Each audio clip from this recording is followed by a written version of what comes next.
Bonjour, bonjour, bonsoir selon l'heure à laquelle vous regardez cette vidéo. J'espère que vous allez bien. J'espère que vous vous portez très bien et que tout autour de vous se passe bien. Eh bien, aujourd'hui, nous allons donc aborder sur notre chaîne Lumière du Monde Télévision. Nous allons mettre de la lumière sur une question. Nous allons mettre de la lumière sur des interrogations, mais cela en commentaire par rapport au dire, je veux bien, au dire d'un imminent chef d'État ancien de la République gabonaise que vous pouvez voir à l'écran. Eh bien, il s'agit donc du feu président Omar Bongo Ondimba, chef de l'État, président de la République gabonaise. Lors de son interview accordée à la radio-télévision, à la radio, je vais dire française, internationale.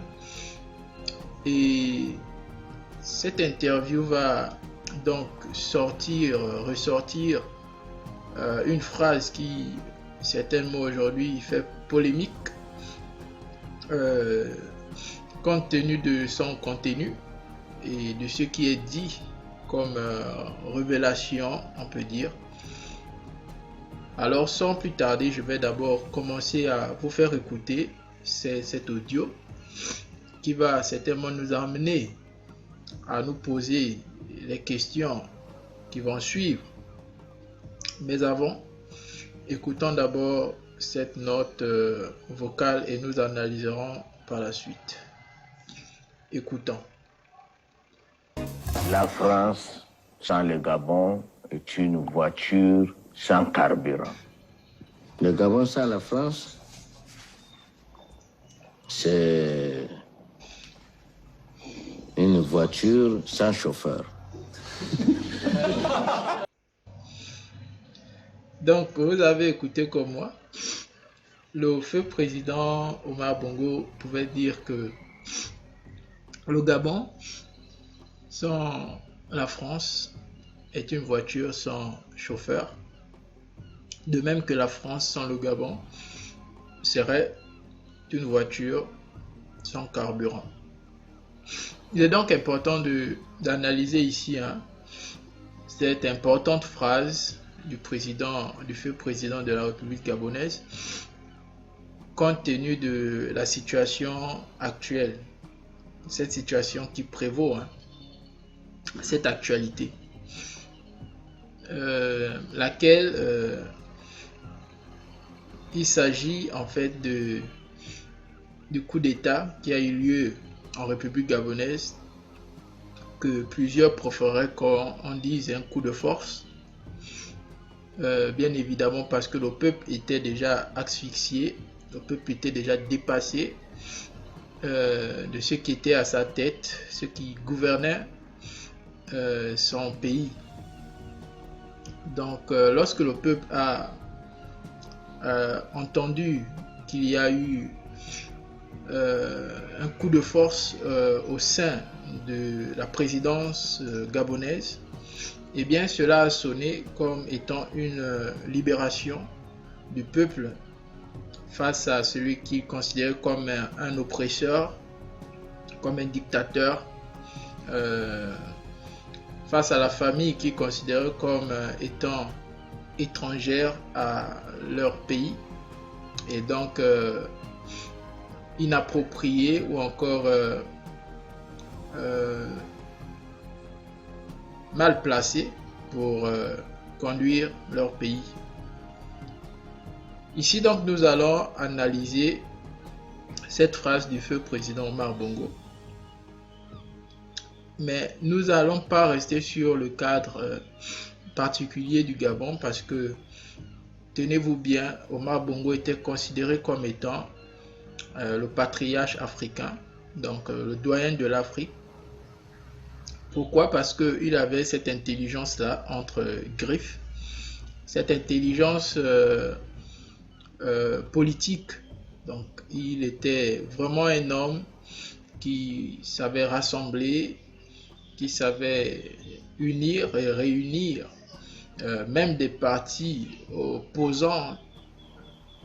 Il pouvait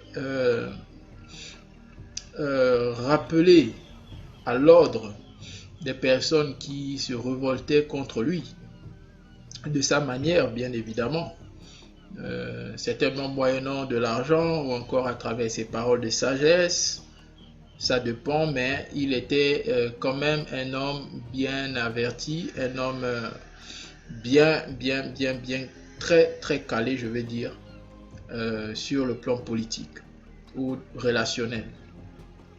Bref, donc il va dire ceci, et vous pouvez voir à l'écran, moi j'ai mis entre parenthèses Afrique, parce que je considère que si Omar Bongo était un patriarche, notamment selon les informations, le doyen ou encore le père même de la chose que l'on appelle la France-Afrique, alors vous pouvez comprendre que lorsqu'il s'agit d'Omar Bongo, il s'agit de l'Afrique, il ne s'agit pas seulement du Gabon. Et donc si ce président, cet ancien président de la République gabonaise avait parlé du Gabon, il faut quand même amener la chose un peu plus loin pour voir un peu le contexte sur le plan général, sur le plan continental, au lieu de le garder sur le plan national. Donc lorsqu'on va comprendre que le Gabon en fait sans la France est une voiture sans chauffeur, il faut aussi mettre le contexte général au contexte sur le plan continental en disant que l'Afrique, est-ce que l'Afrique aussi ne serait pas sans la France une voiture sans chauffeur? C'est la question qu'on se pose, puisqu'il s'agit quand même du patriarche, il s'agit quand même de celui qui était considéré comme le doyen de l'Afrique. Et puis après, lorsque vous avez aussi le fait que la France soit une voiture sans carburant, sans le Gabon, dans le contexte général, sans l'Afrique, eh bien ça nous amène quand même à nous poser certaines questions qui certainement vont nous amener à comprendre la situation actuelle concernant les putschs ici à gauche et à droite, le ras-le-bol que les gens crient ici et là sur la gestion ou encore l'implication de la France sur certains pays de l'Afrique francophone. Bref, nous allons donc nous poser ces quatre questions essentielles qui vont trouver certainement leur importance aux deux dernières questions, parce que il s'agira de nous poser vraiment des bonnes questions pour avoir de bonnes réponses et pour pouvoir avancer. Donc je vous invite à répondre à ces questions en commentaire pour que lors de la prochaine réunion, lors de la prochaine vidéo, nous puissions tous les examiner et aller de l'avant. Sans plus tarder, je vais donc vous amener avec moi à nous poser la question de savoir si nous sommes encore à cette époque où le Gabon ou l'Afrique avait impérativement besoin de la France ou un autre peuple comme conducteur. Est-ce qu'aujourd'hui, au XXIe siècle, nous pouvons encore nous lever et dire comme ça ouvertement que l'Afrique ou encore le Gabon aurait besoin impérativement de la participation d'un peuple étranger pour conduire son véhicule, pour l'emmener de l'avant? Est-ce encore le cas au XXIe siècle? C'est la toute première question. Répondez en commentaire et nous y reviendrons. La deuxième question, par rapport à la citation ou encore au dire du feu président de la République gabonaise, Omar Bongo, nous allons nous poser la question de savoir si le Gabon ou l'Afrique, parce qu'il s'agit aussi de l'Afrique en général, comme je le disais, le Gabon ou l'Afrique, donc l'Afrique, n'a-t-elle pas des chauffeurs capables de conduire son propre véhicule aujourd'hui? Sommes-nous encore au niveau où on va croire que le pays, le Gabon en particulier, l'Afrique en général, aurait besoin d'autres chauffeurs pour venir conduire son peuple, pour venir conduire ses richesses, pour venir conduire ses ressources, pour venir conduire son pays? Sommes-nous encore à ce niveau? Et donc, la troisième interrogation, c'est celle de savoir jusqu'à quand le Gabon ou l'Afrique, considéré par le défunt président Omar Bongo Ondimba comme une voiture, continuera-t-il à mettre son carburant dans le véhicule d'autrui au lieu du sien pour enfin aller de l'avant? Est-ce que vous comprenez? C'est une question très essentielle. C'est pourquoi je disais la quatrième et la dernière question seront essentielles. Ce sont des questions essentielles pour l'actualité aujourd'hui. Est-ce qu'au 21e siècle, mes amis, au 21e siècle, on peut encore dire que on a besoin de ce conducteur-là et on doit mettre notre carburant dans le véhicule de l'autre, tout simplement parce qu'on l'invite à être notre conducteur? Maintenant, je laisse à votre appréciation ces questions ou encore cette analyse. Lorsque vous avez un véhicule, puisque du moins par rapport à cette citation, on peut comprendre tout de suite que le président Omar Bongo considère le Gabon comme étant un véhicule, de même qu'il considère la France comme un véhicule. Donc si le Gabon est un véhicule, donc la nation elle-même est un véhicule, et que cette nation a le carburant,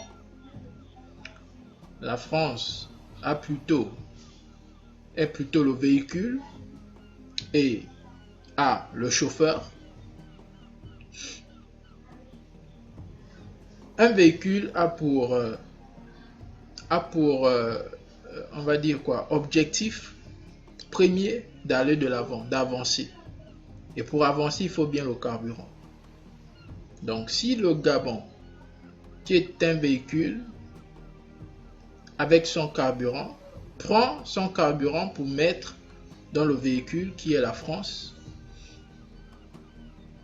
est-ce que cela n'expliquerait pas la situation actuelle du Gabon ou de l'Afrique en général, qui démontre que le Gabon, le véhicule du Gabon, ou encore le Gabon lui-même qui est le véhicule, n'avance pas? L'Afrique elle-même qui est le véhicule n'avancerait pas à cause du fait que son carburant est mis dans un autre véhicule au lieu de son propre véhicule. Et d'ailleurs, la France ou les autres nations qui viennent pour aider la voiture Afrique ou la voiture Gabon à aller de l'avant, si ce chauffeur, même si on prenait un chauffeur et qu'il venait pour conduire notre véhicule, le véhicule de l'Afrique, mais attendez, ce véhicule n'a pas de carburant, comment il va conduire ce véhicule? Comment il va faire avancer ce véhicule? Il ne pourra pas.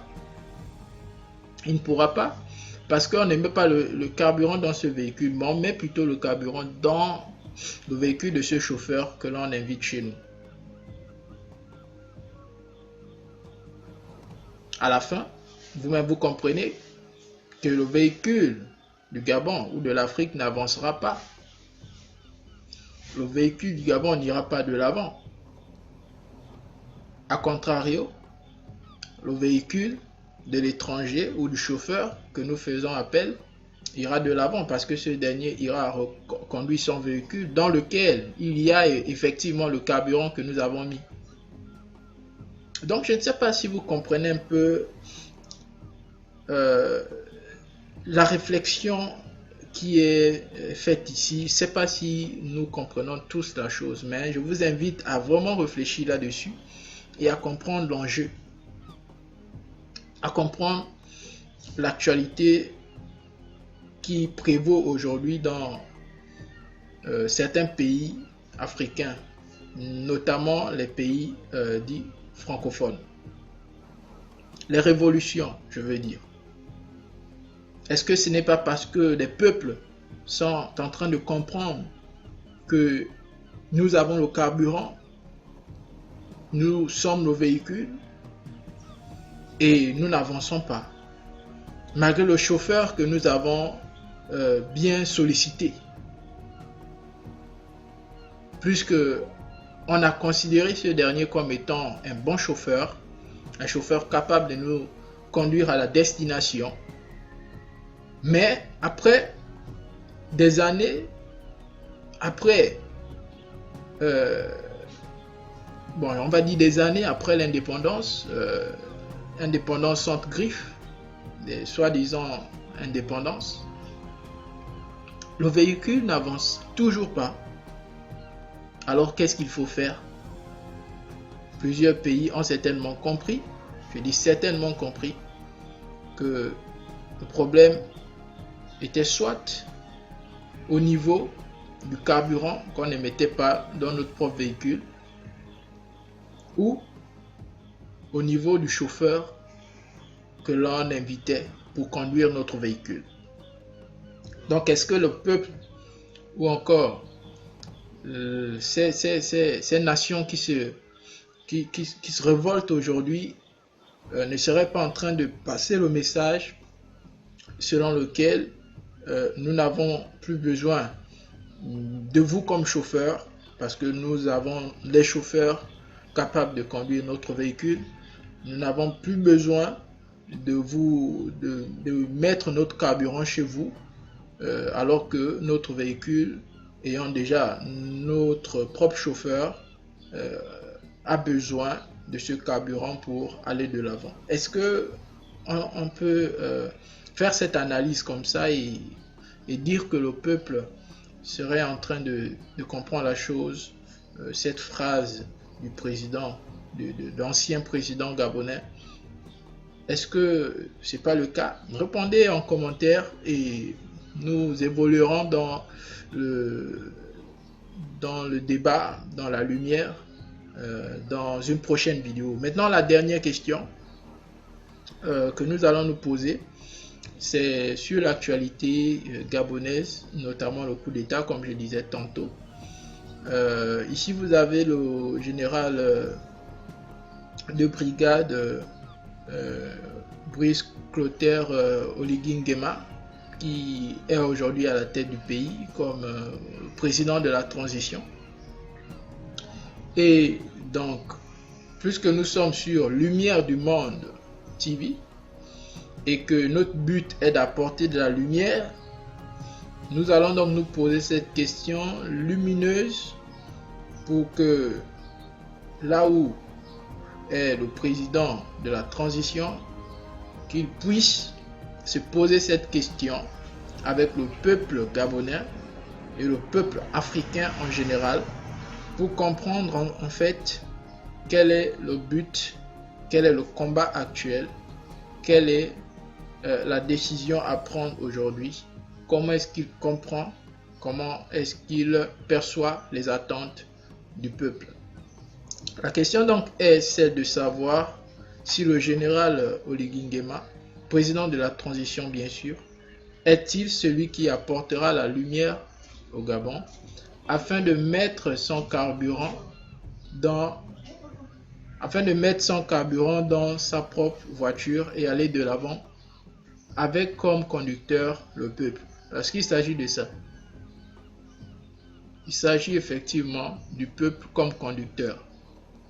Comme on aime bien le dire, le pouvoir du peuple, par le peuple et pour le peuple. Le peuple ne peut pas se détacher du pouvoir et le pouvoir ne peut pas être détaché du peuple. Celui qui le fait se tire une balle dans la tête. Vous avez vu ce qui s'est passé avec l'ancien président gabonais, Ali Bongo Ondimba, fils d'Omar Bongo Ondimba. Vous avez vu ce qui s'est passé lorsque le peuple est à bout de souffle, lorsque le peuple souhaite votre départ, peu importe la résistance que vous allez faire, peu importe le temps que vous allez résister, peu importe l'orgueil que vous allez manifester, l'arrogance, peu importe le caractère dictateur que vous allez faire prévaloir, eh bien, le temps donnera raison au peuple. Et c'est ce qui est arrivé avec l'ancien président. Donc ici, le peuple se pose la question de savoir si Oligui Nguema est vraiment celui qui va porter la lumière au Gabon, celui qui va porter la vérité dont a besoin les Gabonais aujourd'hui pour afin mettre son carburant dans sa propre voiture et aller de l'avant avec comme conducteur le peuple. Est-ce que Oligui Nguema est l'homme de la situation? C'est la question que nous nous posons et c'est la question que les Gabonais, certainement, l'Afrique en général, posent à tous ces leaders politiques, à tous ces gouvernants, à tous ces dirigeants. Aujourd'hui, tout Africain, tout dirigeant africain devrait se poser cette question. Pourquoi? Parce que le pouvoir reste au peuple. Ce sont les aspirations du peuple, ce sont les attentes du peuple que ces dirigeants devraient écouter et prendre en considération. Sinon, la même situation se produira. La même situation comme celle qui a eu au Gabon se produira. Peu importe le nombre de chefs d'État qui passeront, le peuple, lorsqu'il ne verra plus ses aspirations être approuvées par le chef, le président, eh bien, il prendra ses responsabilités.